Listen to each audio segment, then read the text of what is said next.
दोस्तों, आज की उर्दू डिक्शनरी में आपके साथ शेयर कर रही हूँ 3 ऐसे अल्फाज जो दरअसल प्लूरल फॉर्म हैं, जमा हैं।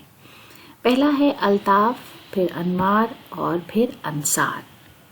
शुरुआत करते हैं लफ्ज़ अल्ताफ से, जो कि लुत्फ की जमा है। अल्ताफ का मतलब होता है मेहरबानियाँ, इनायतें, नवाजिशें, लुत्फ़ व करम, मज़े, लज़्ज़तें, ज़ायक़े। जैसा मैंने बताया, लुत्फ़ की जमा है।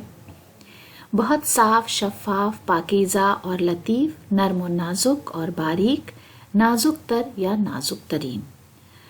अत्यंत मृदुल, कोमल, शुद्ध एवं स्वच्छ, कृपा, दया, दयालुता, आनंद और स्वाद जैसे शब्द इसके लिए हिंदी में इस्तेमाल होते हैं। इंग्लिश में clean, transparent, more delicate, फाइनर, very tender, soft and delicate, grace, kindness, favours और बेनिफिट्स जैसे अल्फाज इस्तेमाल किए जाते हैं। दूसरा लफ्ज़ है अनवार। अनवार है नूर की जमा, जिसका मतलब है रोशनियाँ, जलवे, तजल्लियाँ, चमक दमक, ताब, उजाले, मुरादन आसार मज़ाहिर। हिंदी में प्रकाश पुंज, जगमगाहटें, दीपक, संकेत एवं दिखावा। इंग्लिश में rights, rays of lights, very bright light और स्प्लेंडर।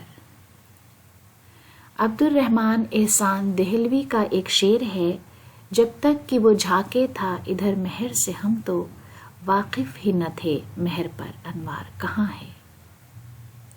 उसके बाद तीसरा लफ्ज़ है अंसार, जो नासिर की जमा है, जिसका मतलब है मददगार, मददगार लोग, मदद करने वाले लोग, साथी और रुफ़्क़ा, जिसे हम दोस्त भी कहते हैं। सहायता करने वाले, सहायक गण और सहायक।